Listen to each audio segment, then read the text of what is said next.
pledge allegiance to the flag of the United States of America and to the republic for which it stands, one nation, under God, indivisible, with liberty and justice for all.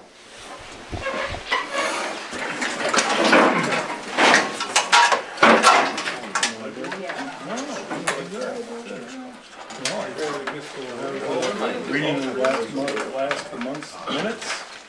The regular monthly meeting of the Franklin Town Board was called to order at 7:35. Present were Jeff Taggart, Garrett Sitz, David Grant, Donnie Smith, Dwight Bruno, Mark Lang, Paul Warner. The minutes were read from the December 5th, 2017 meeting. Garrett Sitz made a motion to approve the minutes as read. David Grant seconded the motion, and all agreed. Dwight Bruno made a motion for a resolution to approve the September 2017 audit for the Unified Court System. Donnie Smith seconded the motion, and all agreed. The appointments were made for 2018. Fiscal Officer Jeff Taggart, Deputy Fiscal Officer Paul Warner, Deputy Town Supervisor Garrett Sitz, Deputy Highway Superintendent Jamie Archibald, Deputy Clerk Jan Schlafer, Health Officer Greg Kujawski, Code Enforcement Officer Mark Jacobs, Town Attorney Cheryl Sacco, Town Control Officer Julia Lockwood, Court Clerk Jan Schlafer, Planning Board Member Jamie Commenda, Town Historian Laura Foster Cave, Town Board Rep on Planning Board Jeff Taggart, Town Board Rep on Recreation Committee David Grant and Garrett Sitz, Town Board Rep on the A.L. Kellogg Foundation Dwight Bruno, Official Newspaper The Walton Reporter, Official Bank Lane Bank Franklin Branch. The town needs to get a new 10-foot plow. Mark got a quote from M&C Truck Equipment for $4,250. Garrett made a motion to purchase the plow from M&C Truck Equipment for $4,250. David seconded the motion, and all agreed. All the CHIPS money has arrived. Wayne Reynolds will be present at the February 6th meeting to discuss road abandonment protocol. The 1998 pickup has some frame issues. The Highway Department would like to look into buying the 2015 Cabelco excavator. They've been renting it since May, and the rent money can be put towards purchasing this machine. The purchase price is now down to $83,000. Bob Egler has some concerns about the library. Could the town also look into biodiesel fuel for the trucks? Mark does not think it would work well, especially in the winter. Cold temperature is a real issue. Jim Basil gave a presentation on assessments. He hopes to have a better idea next month what change there may be to the 2019 taxes. With nothing further to come before the board, David made a motion to adjourn the meeting at 8:45. Garrett seconded the motion, and all present agreed. Any additions or corrections? What kind of truck had the same issue? A 1998. 1998 what? I don't pick up. Sorry. No, It's a, Volvo. it's a 99 and it's a big, it's a What's a 10 99? 99, and that's a what? It's a Volvo. 10 wheeler. Okay. Thank you.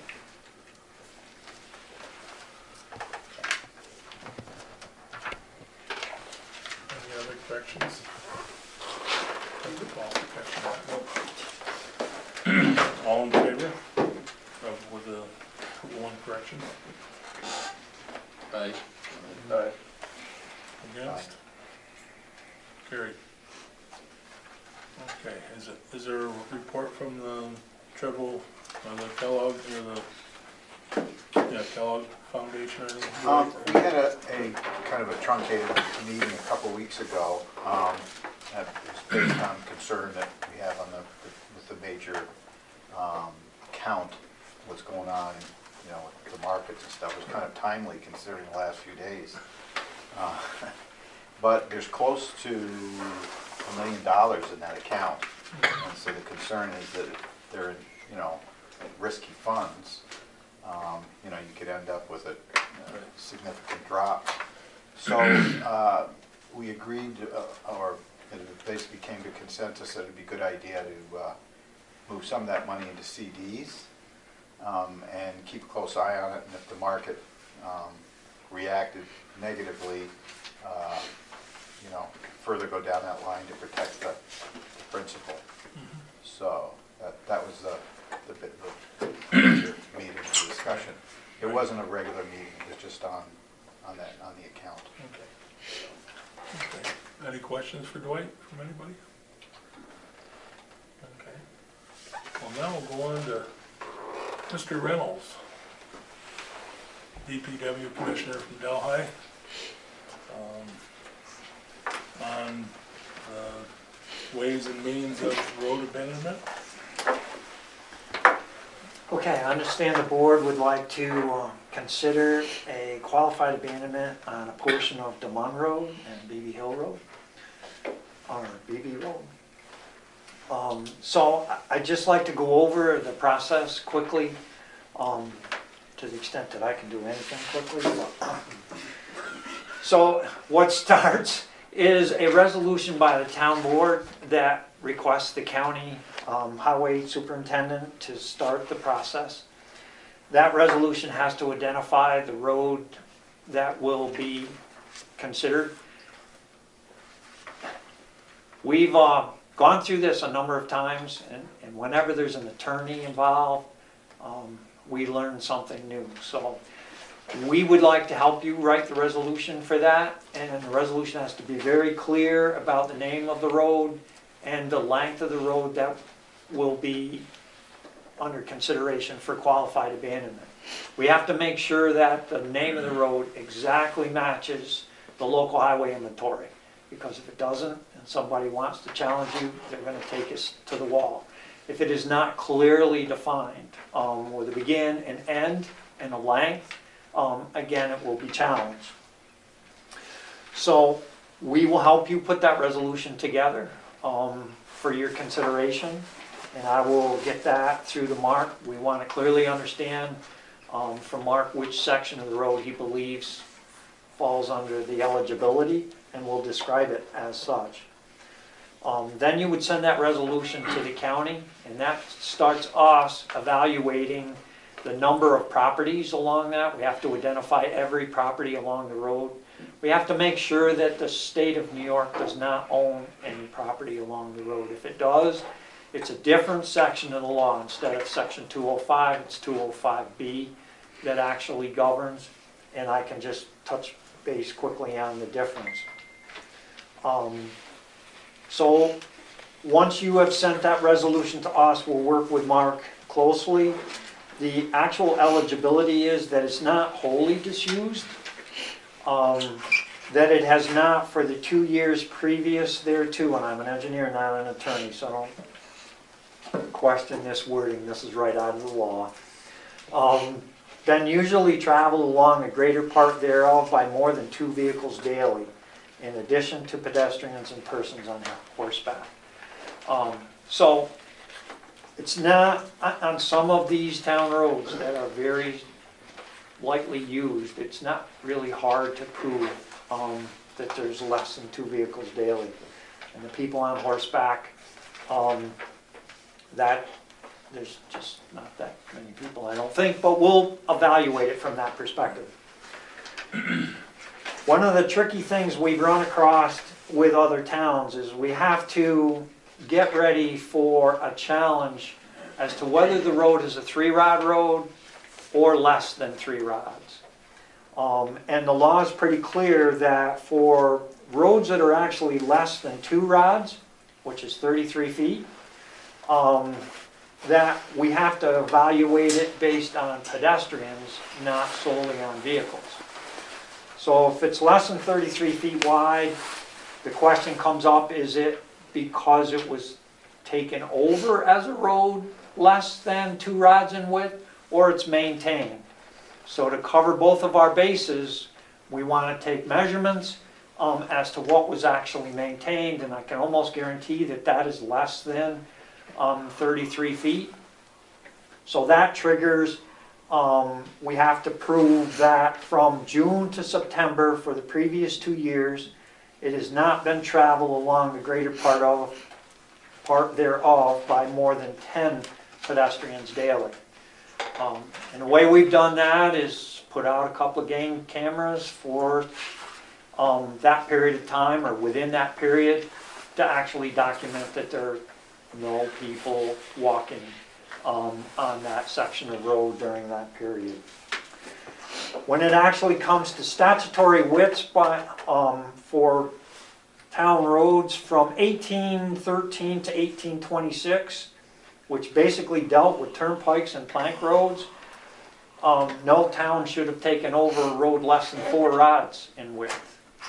From 1826 to 1897, no town should take over a road less than 3 rods. From 1897 to 1909, not less than 2 rods. So that period of time, if that road was open during that period of time, we have to document that and make sure that that's covered in the record.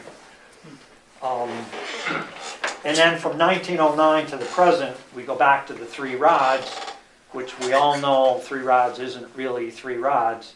The law says the highway superintendent's to open a road to 3 rods, but the actual court cases that support that section of law is we can't maintain anything wider than what has historically been maintained. So we want to cover our bases there, both from a statutory perspective and also from an actual use perspective. And then once we hold the hearing, we have to determine, and the county has to send you a letter as to whether or not we believe that there's a hardship or an injustice done by a qualified abandonment. So we'll certainly work with you through all of those steps. As I said, we have to identify all the adjoining landowners. We have to send them a registered letter at least 20 days before the public hearing.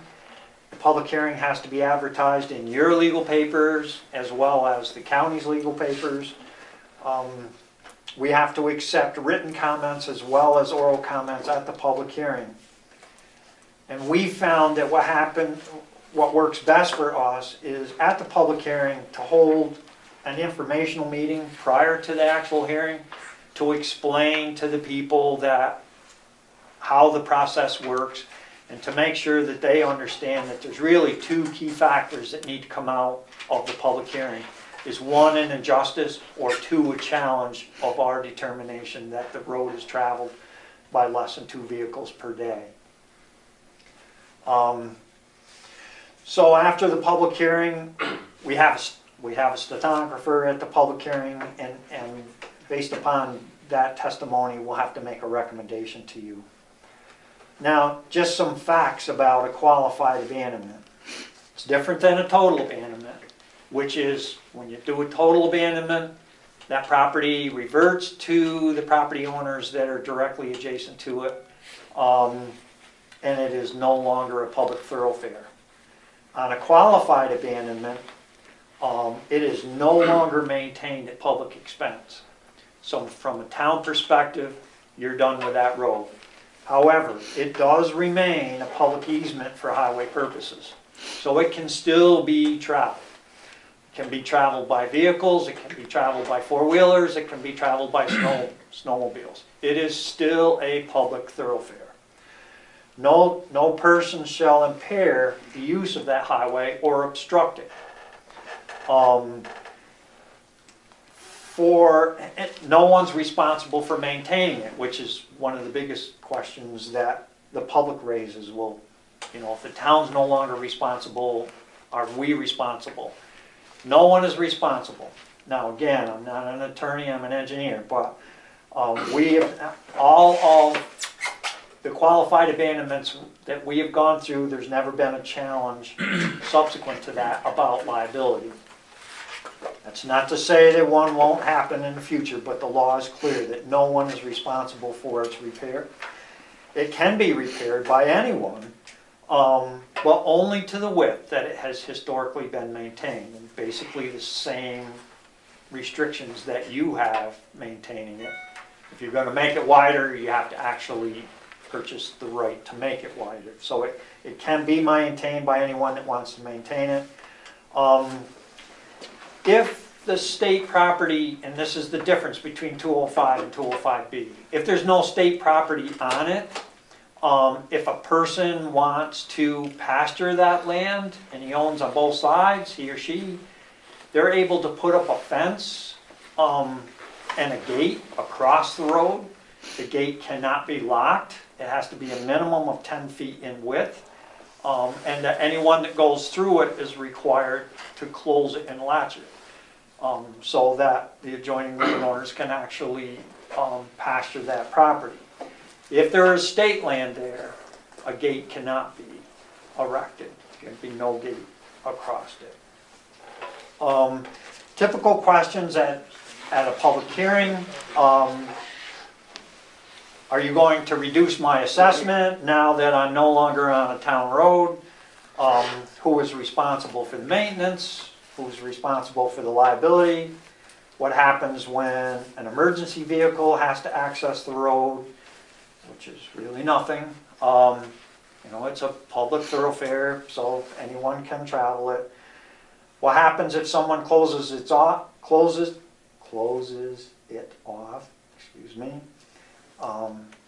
You just have to call law enforcement. It's against the law. It is a public thoroughfare, and they would take action against anyone that closed it off. Can the town take it back over if it's developed? Obviously, a future town board can undo what a current town board would do, but we would certainly hope that in the meantime, they were required to bring it up to some sort of standard.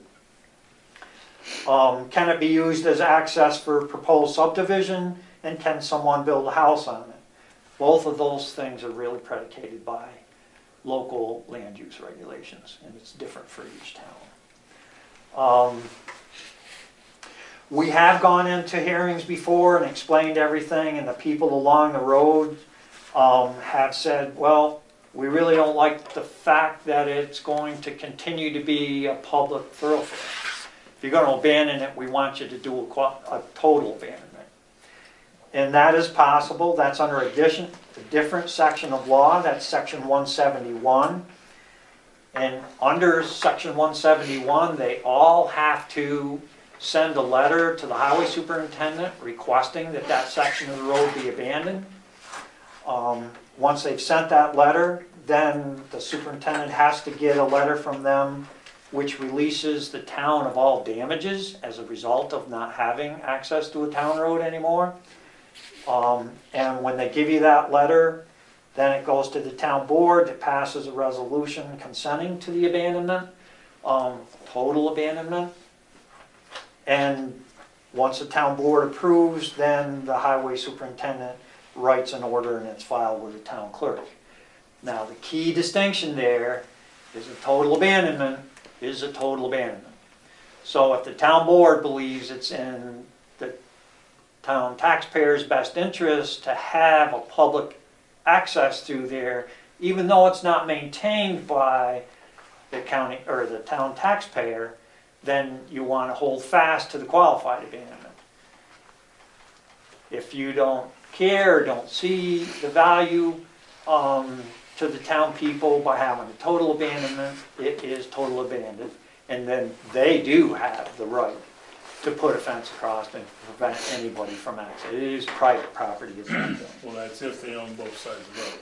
Yes, and the other key there is, as long as it was a town road to begin with, all the people along that road have access to their property. So you can't get in a property dispute with a property owner that's at the beginning of the road that then cuts off or landlocks someone that lives further on. They all have a right to use that.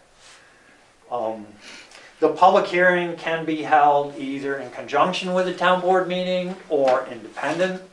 The only thing that I would ask is if you do it, if you choose to have it done in conjunction with a town board meeting, which we're glad to do, that you don't get into a discussion with people that are commenting. Just let us, during the informational part, you can have whatever conversation you want to have, but once we go into a public hearing, because we do have to have a stenographer, we do have to record it word for word, for your protection, we would just as soon not get into some long debate about, it's happened before, yeah. No, you bring the duct tape? No, no, I don't. Are there any questions? Any other questions, Rowan? Well, we thank you very much, Wayne, and if you get the resolution, We will definitely work with Mark. Mark has had our staff out there. We've already Oh, taken okay. some pictures and looked, and so we've started No, to identify. on the other end, on Sydney's end, or is that Walton's there? Where it comes out on 23. Demond ends in Sydney, and That's in Sydney, okay. it's BB ends in Walton. Walton, Walton.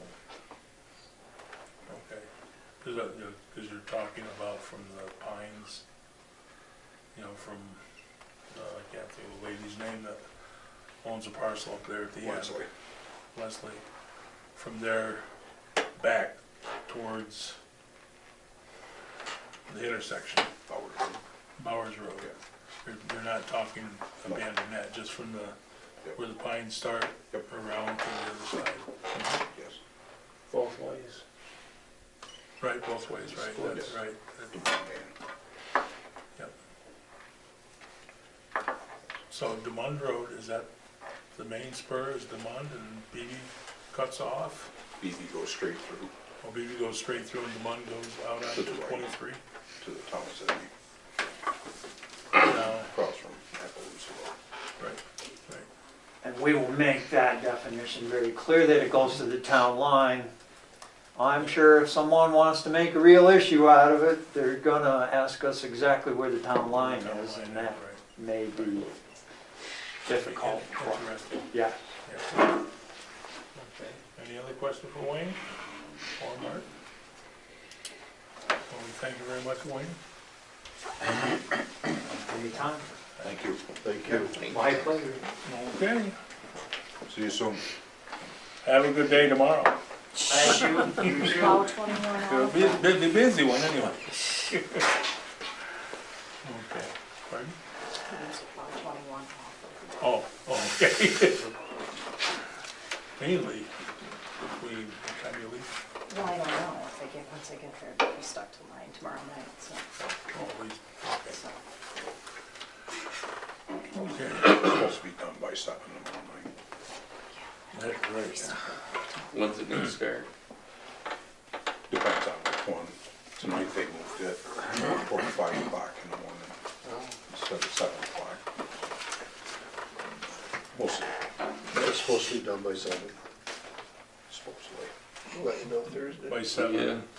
At night. Thursday morning or 7 tomorrow night? Oh, it's only 12 hours. Oh, I thought longer than 12 hours storm. They put the storm to 1 o'clock Thursday morning. Right. but And then another one Friday?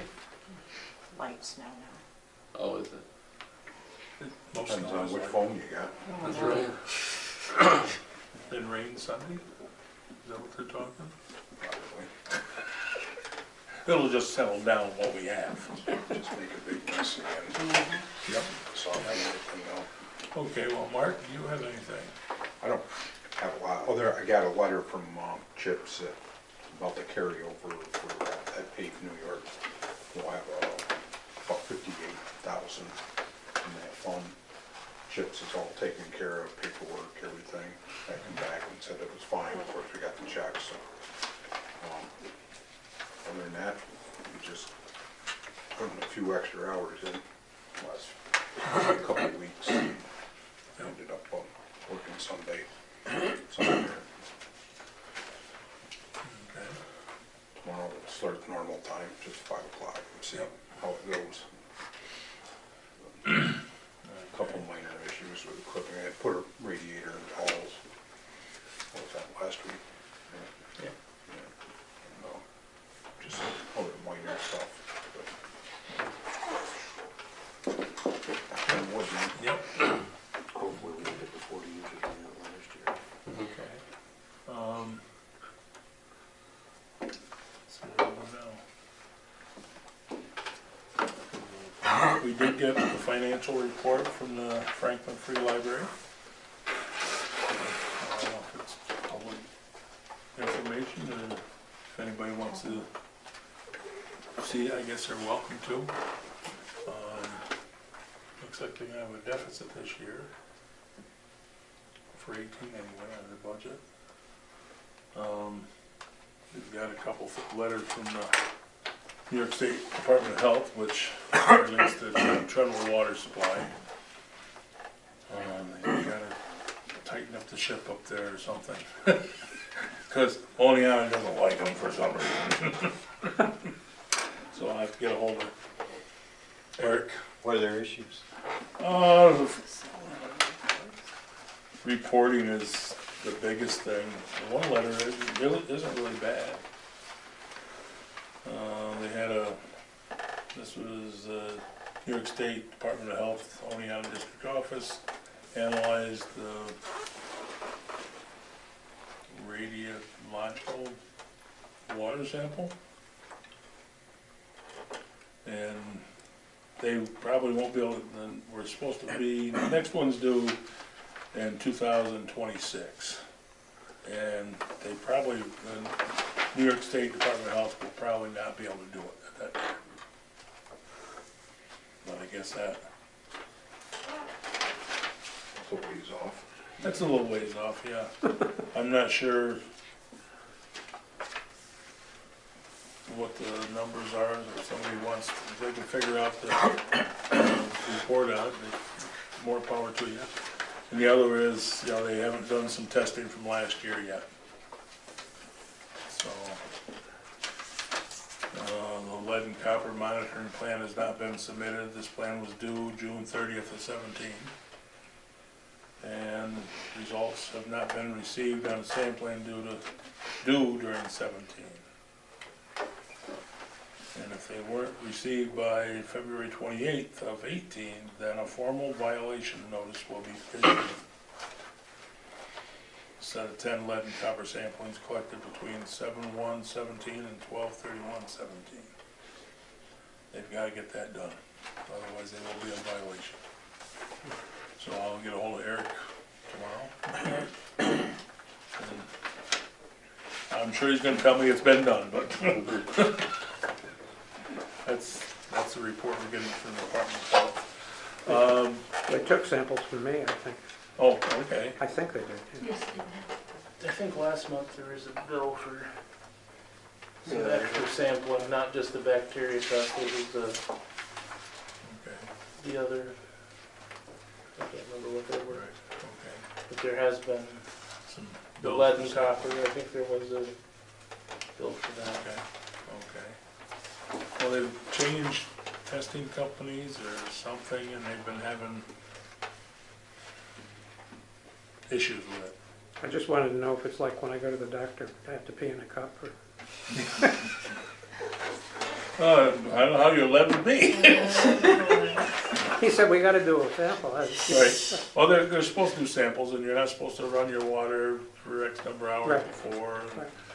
and better samples are when you use the water more. The samples are bound to come back better. And we got a letter from Mark Tuthill, which is a new chairman of the Coalition of Watershed Towns. We've got $500 Dues, yeah. dues that we gotta, I don't know if we have to or not, but we're a member of the coalition. So since we're not as involved as some towns, I think our dues are less. So it's a letter to that effect.